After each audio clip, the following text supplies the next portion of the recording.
Però bé, ens el guardem per després. Com deia, sí, ara doncs, comencem ja el que és la secció que parlem del català, amb aquesta secció que és el català de la setmana, on volem donar a conèixer alguna iniciativa, algun col·lectiu, algun creador que defensi el català. Així doncs, el català de la setmana d'aquesta setmana és per Salut pel Català. Aplaudiment. Però abans de començar, si em deixes una cosa que tingui a veure amb dona i salut, fixeu-vos, nosaltres ens pensem que tenim resolt inclús al món de la salut tot. Sabeu quants minuts triguem a atendre un infart als homes i les dones? Mira, a mi m'agrada molt la xifra, és 98,237. Amb els homes triguem 98 minuts i amb les dones 237 minuts. Per què? Per diverses circumstàncies. Ja sabeu que tenim un excel·lent sistema sanitari, no? Que tenim un SEM impressionant amb el codi infart, som capaços d'arribar als hospitals que tenen hemodinàmica, però com que la sintomatologia moltes vegades és un pèl diferent dels homes i les dones, moltes vegades ens passa que amb la praxi assistencial triguem una mica més amb les dones que amb els homes, no? Ho dic perquè vegueu inclús amb una cosa com seria aquest tema d'homes, dones i salut, els reptes que tenim tots per tirar endavant, Per tant, recordeu la xifra, 98,237. Interessant. Penso que el convideu el dimecres a anar a aquest debat que hi ha sobre el feminisme. Molt interessant, Jaume. Segur que tindrà coses a dir. Si voleu, comencem. Mira, ja que has dit això del SEM i tal, potser pots fer una mica de presentació, una mica de... Sí, jo crec que, si em permeteu, abans de començar amb el català, d'explicar què és això de la salut, perquè tothom tenim una idea de la salut i tothom a les ambulàncies. Sabeu quants som a Catalunya? Mira, professionals som prop de 150.000. Us imagineu, 150.000? Els Mossos d'Esquadra no arriben a 20.000, ara estan dient si poden arribar a 20 i escaig mil, no? Tenim prop de 70 hospitals arreu del país, no? Tenim més, a totes les comarques, barris, tenim centres d'atenció primària, centres de salut mental, tenim hospitals d'atenció intermèdia sociosanitaris. Per tant, fixeu-vos que salut és un sector molt ampli. Per tant, jo diria la dimensió. Tots tenim la idea que quan ens trobem malament, o les vacunes, però perquè entengueu la importància que té pel país el món de la salut. Ja fixeu en xifres del que vol dir. Un pressupost de despesa que gastem prop de 15.000 milions d'euros, no? D'alguna manera, no? De tot tipus, no? Farmàcies, etc. No? També ens falten diners de salut, ja veureu, ara es volen gastar diners en armes, jo des d'aquí reivindicar que hi hagi diners per a la despesa social. Però fixeu-vos, per tant, l'idea del tamany. Per tant, fixeu-vos la importància que té aquesta relació d'aquest sistema tan imponent i immens, no? Que, per cert, el tenim des de que naixem fins que morim, que moltes vegades el sistema educatiu també és clau, i amb el tema de la llengua també és fonamental, no? Però fixeu-vos que, home, d'acord que ara tothom estudia tot sempre, no? Però bueno, nosaltres com a mínim hi som sempre, des de que naixem fins que t'enterren, d'alguna manera. I la importància que té l'ús social de la llengua, no?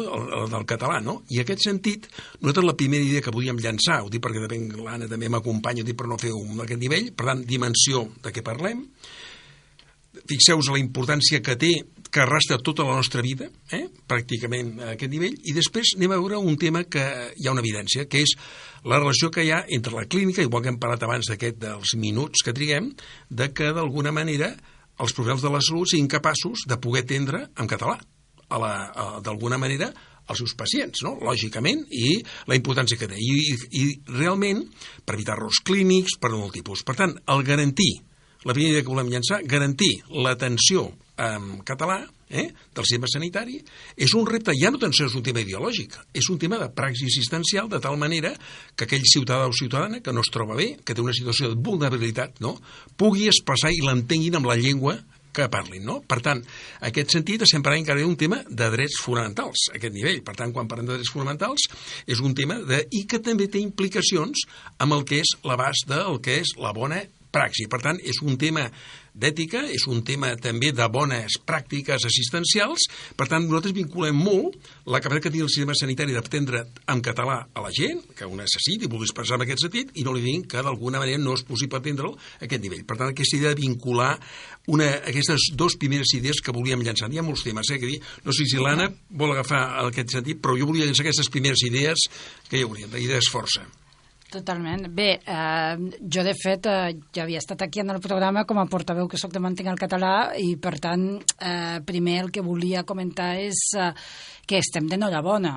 De fet jo gaudeixo molt estant dins del grup promotor que em van convidar de Salut per Cat, perquè és d'agrair i és tot un goig que hagi aquest grup de professionals, no només metges, sinó també infermeres, o sigui, tot el que és el grup professional de la salut, com molt bé ara explicava el doctor Estany, que hagin fet aquest pas endavant i que tinguin 3 seccions, no? La línia de metges pel català, la línia d'infermeres pel català, que és molt important, i la línia de pacients pel català. Jo penso que és fenomenal i que, per tant, amb una comunitat, com ell explicava, de 150.000 professionals, jo penso que cal donar molta difusió a un col·lectiu com el de Salut per Cat, perquè siguin molts els socis que facin força per un tema tan central com són els drets humans / drets lingüístics dels catalans de poder expressar-nos en català en moments en què també, doncs, a vegades és de molt bones notícies, com quan vas a tenir un fill, per exemple, però que la majoria de vegades quan pensem en el món de la salut, malauradament és perquè la gent no se sent bé o estàs malalt i són moments difícils, i més quan a vegades estàs en el CAP, no? I veus que hi ha algun metge que fa parlar l'àvia en espanyol i justament amb els nervis tampoc li surt prou bé, però a més se sent més obligada perquè l'autoritat t'ho demana en un moment en què et sents vulnerable, no? I això no és de rebut. Per tant, és una funció, penso, fantàstica, la d'aquest col·lectiu, també per dir la part bona, la de molts metges. Jo l'altre dia per Sant Medi justament vaig conèixer un metge de la Vall d'Hebron, que és de Madrid, i manté el català, és un mantenidor total, i explicava que de fet hi ha molta gent que són una minoria els que tenen un problema amb el català realment, però que sempre són els que fan més soroll, o potser els que la premsa catalana els hi agrada per una qüestió de clickbaits o d'audiència, de sempre estar promocionant la infermera amb la cara girada amb el tema del català, el metge, i que en canvi hi ha molts que no tenen un problema, però que bé, això a veure què ens diu el doctor, perquè després de les enquestes penso que des de Salut Cat es va fer una enquesta fa poc sobre els usos justament dins de la sí, salut. però jo per completar el que diu l'Anna, jo des d'aquí reivindicar aquests 150.000 que a vegades pensem que són tot metges, però jo fem la llista perquè la idea de Salut per Cat és una plataforma àmplia. Hem començat amb metges, amb infermers, però lògicament a reivindicar des d'aquí el que són els tècnics auxiliars d'enfermeria, que és gent fonamental, els tècnics, s'han tenit de tot tipus, de radiologia, de laboratori, tot el personal d'admissió i administratiu, pensem tots els taulells, la importància del taulell, me'n vaig al CAP o me'n vaig a l'hospital, la persona que està al taulell m'atén aquí, o que t'agafen el telèfon del 061, no? Per tant, fixeu-vos, aquí tenim enginyers, per tant, salut és un món que no és només el món dels metges, no? És el món dels infermers, és un bon problema, aquests 150.000, cada vegada més pluridisciplinal, més a la salut mental, tenim psicòlegs, etc. Per tant, el que explicava molt bé ella, per tant, l'idea que surt pel català seria que cada col·lectiu pugui estar en aquest ampli, per tant, pot haver-hi tranquil·lament la secció de tècnics, la secció de professionals administratius sanitaris, etc., com a idea central, perquè aquests 150.000 no podíem treballar si no treballem amb equip, que és el que tenim que fer, no? Per tant, fixeu-vos que d'alguna manera tenim aquest repte que comentava l'Anna com a element d'això. Hi ha tot un debat que tenim que evitar-lo, si em permeteu ja una idea força, que és el que de dir, és que ens falten professionals, venen professionals d'arreu del món, no? Arriben aquí, i què preferiu? O teniu metges o llengua, no? Clar, és un fals debat aquest, primer reivindicar la intel·ligència dels professionals que han sigut capaços de treure's una carrera, no? Lògicament, imagina gent que té titulació superior, no? No estem parlant d'alguna persona que acaba d'arribar amb una patera, no? I aquesta gent que té una capacitat intel·lectual de treure's una carrera, de ser cirurgians, de ser traumatòlegs, la veritat que se'ls demana de poder entendre i mantenir el català, inclús no els demanes en primera instància que aquest nivell. Per tant, aquest debat que algú intenta, com diu l'Anna, promocionar-lo, de posar, i de fet s'està fent fer molt a les illes, aquest xantatge. Per culpa de demanar la llengua no tenen metges, no? Clar, és aquest tipus de debat gairebé sonava el xantatge, no? Jo crec que és compatible absolutament amb la integració de professionals, que ens en falta, no? D'alguna manera, amb un pla reglat d'aquestes persones com s'incorporen, se'ls ajuda, se'ls pot formar, amb un tempo, no? Però que a la vegada l'objectiu quin és que puguin doncs, expressar-se també o entendre perfectament el català, un pacient català. Per tant, és compatible. Per tant, segona idea, el debat de col·locar o professionals o llengua és un debat de pur xantatge, en el qual cal dir que no, justament que estem parlant amb col·lectius terriblement intel·ligents, gent que poden fer una intervenció com no són capaços i són capaços perfectament de fer els articles en anglès, no? Per tant, jo crec que en aquest sentit, jo crec que aquesta idea és important. Per tant, tenim que fer compatible doncs, els nouvinguts professionals que vinguin amb ser capaços d'assumir d'alguna manera que a Catalunya també es parla el català i puguin ser. Per tant, aquesta idea també és important perquè, com diu molt bé, alguns mitjans els interessa constantment fer aquest segon com xantatge, o una cosa o l'altra, no? I jo crec que en aquest sentit estem parlant de col·lectius de gent doncs, que d'alguna manera, escolta, no estem parlant de gent que arriben aquí i no saben llegir i escriure, d'alguna manera. Per tant, i a més, jo crec que ho diu molt bé, nosaltres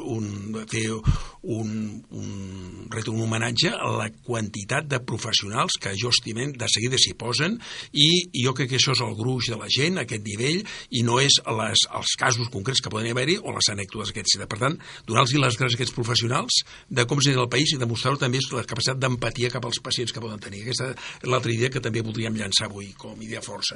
Anna, no sé com ho veus, això, des del punt de vista. Absolutament bé. És així, estic molt d'acord. Sí. Jo volia preguntar, llavors, aquesta iniciativa que sorgeix perquè la fotografia actual o no tan actual, si és que ja, no sé, porteu des del 23, em sembla, no? Sí. Que es va crear, és a dir, això surt arrel d'alguns estudis, o sigui, bueno, jo crec quina és la problemàtica que veieu en aquell moment? Per això comencem a fer aquesta que era salut en el marc de la societat nostra, que és important, però és que el tema és social, globalment. Estem parlant de l'ús social de la llengua, com està caient en picat, jo m'atendria el tema aquest, i salut no està al marge d'això, d'alguna manera, no? I en certa mesura, en aquest tant, i es tracta de veure cada sector com pot contribuir a aquest aspecte de mantenir el català, no? Per tant, vol dir que cada un, des de l'àmbit sectorial que estigui, mirar d'això.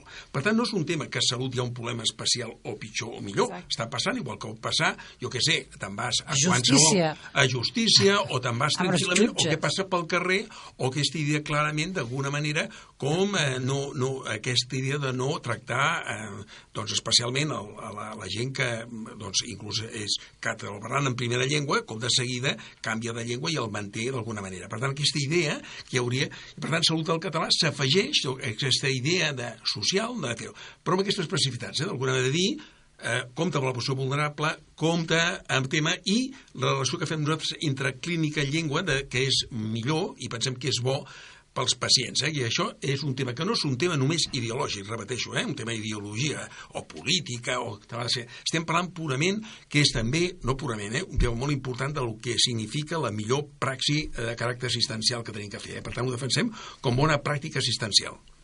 I en aquest, sembla ser que hi ha un decàleg que s'ha construït per poder dur a terme aquesta praxis i en què consisteix i què és el que des de salut... Jo crec que, en definitiva, jo crec que podríem detallar-lo, però a grans trets és això, d'alguna manera dir, home, intenta, primer, respecta la llengua de la persona que s'adreça a tu, intenta parlar-li amb aquest nivell, intenta...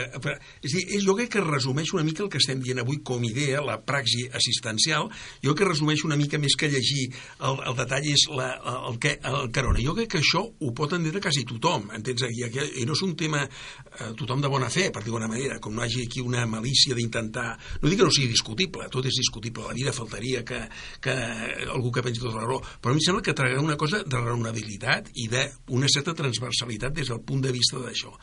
Jo crec que en aquest sentit també agrair l'esforç que estan fent alguns llocs. Per exemple, jo volia citar, no he pogut vendre el Lluís Mont, que és el president de Salut pel Català, però fixeu-vos, especialment el Clínic està agafant una línia que ja sabeu que nosaltres, per exemple, amb metges, també passa amb infermeria, però arriben, doncs, el que són, treus el programa MIR, que costa molt de treure, i molta gent, perquè tenim uns bons hospitals de formació, molta gent ve, no?, que no saben català, no? Llavors, i d'alguna manera arriben allà, són residents, venen a fer la seva especialitat, doncs jo vull ser cirurgià plàstic, jo vull ser cardiòleg, etc. No?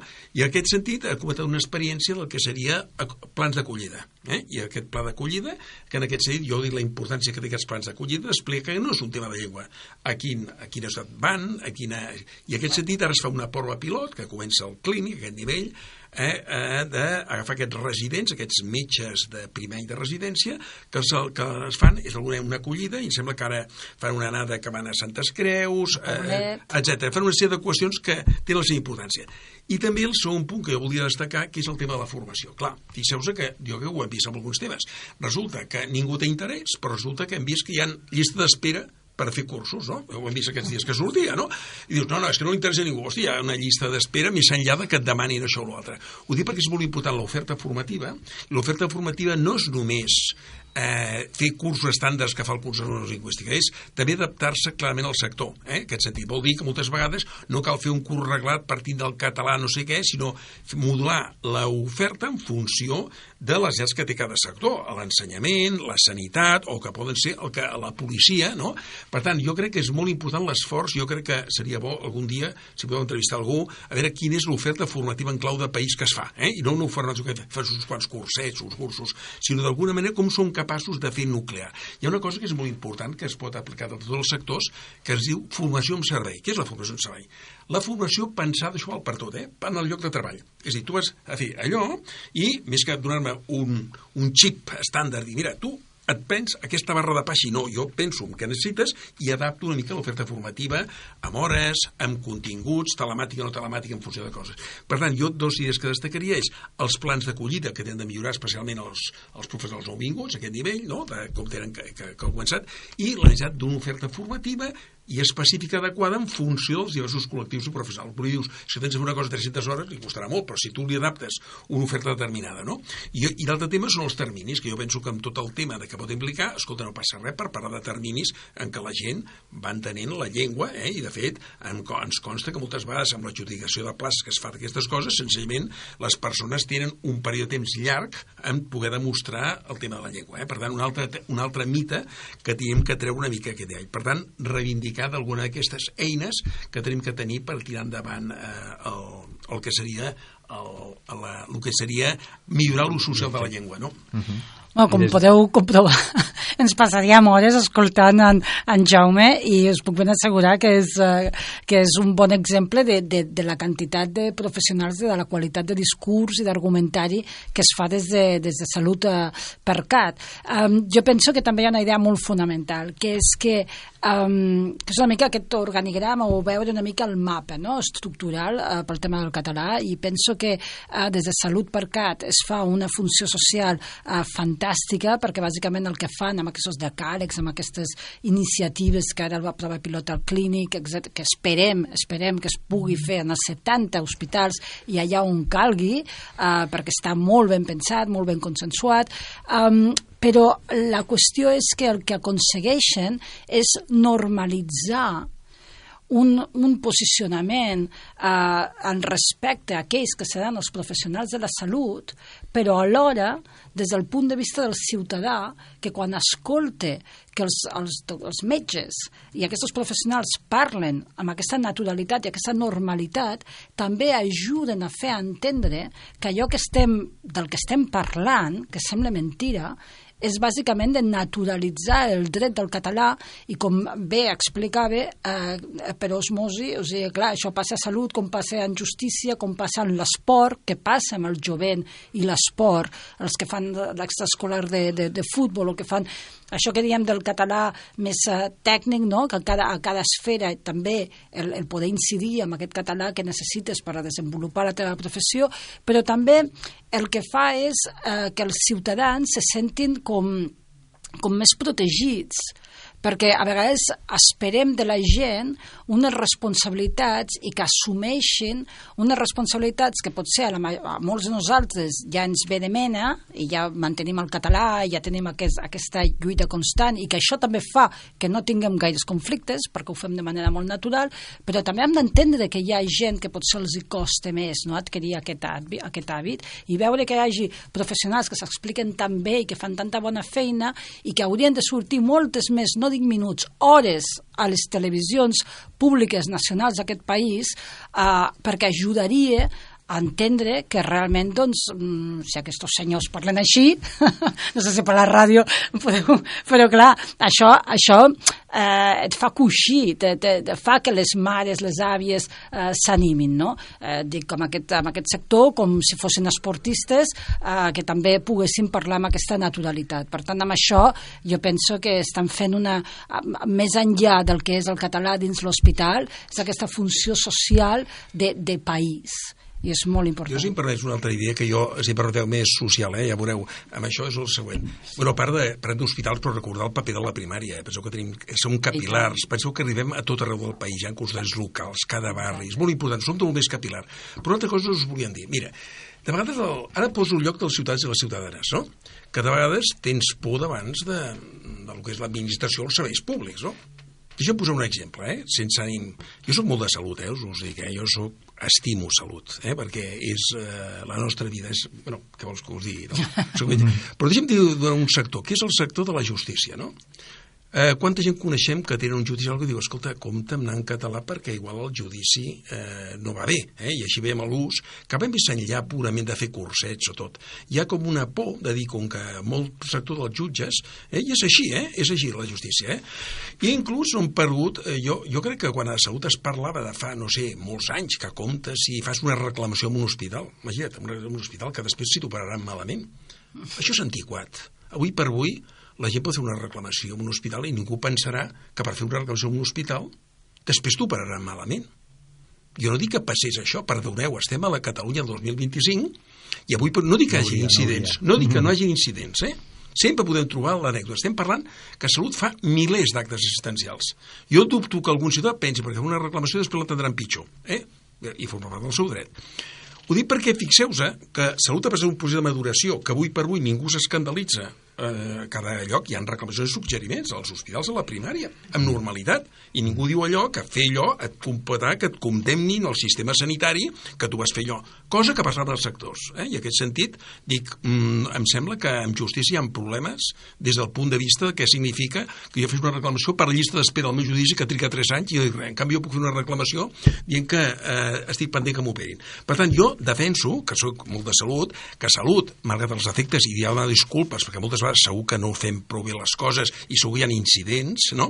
Però que és un sector madur que ha entès que els ciutadans també tenen drets. I puc fer una reclamació per una llista d'espera, etc. En realitat, que amb el tema de la llengua també no passa res.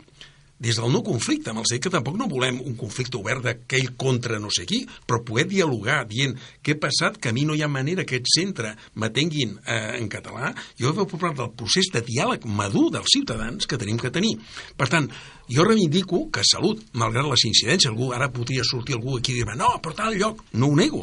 Sí, perdona, Jaume, però també el dret dels ciutadans a poder defensar que d'alguna manera els s'atenguin en català. Exacte, però precisament, i que m'havia deixat per dir, la tercera pota, que és el govern i l'administració, i que quan realment hi ha una queixa, una denúncia, com ara el cas específic a la Quirón, que li han acabat donant la raó que el pacient, que no la van voler atendre en català i el pacient va posar aquesta denúncia. És evident que hi ha els professionals i els ciutadans, però després hi ha les administracions. I les administracions aquí han de prendre part. I han de prendre part per allò que són els drets humans i els drets lingüístics dels ciutadans, i no hi ha un altre, i després ja es veurà quins són els incentius, quines poden ser les penalitzacions, però d'entrada el que no pot ser és que el missatge sigui a un pacient en què un doctor que no t'ha volgut, que t'ha dit que havies d'expressar-te en una altra llengua que no és la catalana, tingui raó. L'administració no pot estar d'aquesta banda, i això també és important de deixar-ho clar. Molt bé, doncs...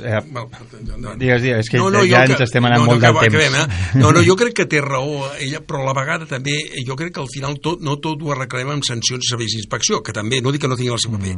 Jo aquí també demanar que les direccions i les institucions, que n'hi ha moltes, estem parlant d'institucions que són capaces de fer coses que assumeixin com a propi la defensa dels drets de la ciutadania. Per tant, no és un tema que hi hagi no sé qui que vagi a vigilar, sinó igual que tenim una cultura, i abans hem parlat de feminisme, o que que ser normalitat, de poder dir, com he dit abans, el tema de l'infart, com som capaços d'anar canviant les coses, tenim que canviar la llengua, fer igual. I això ho de de l'arquitectura institucional de cada institució, de la direcció, el govern d'un hospital o d'una institució sanitària a aquest nivell, i no pot ser un tema que m'estan vigilant perquè ho posa la legislació. Forma part dels seus valors o no? I aquest és una de les claus. Gràcies. Doncs moltíssimes gràcies. No us faré més preguntes perquè ja ens hem anat molt, però crec que ha quedat bastant encarrilat i sempre podreu tornar quan vulgueu al programa perquè dona molt que parlar, com veiem. Merci, continuem la trobadeta.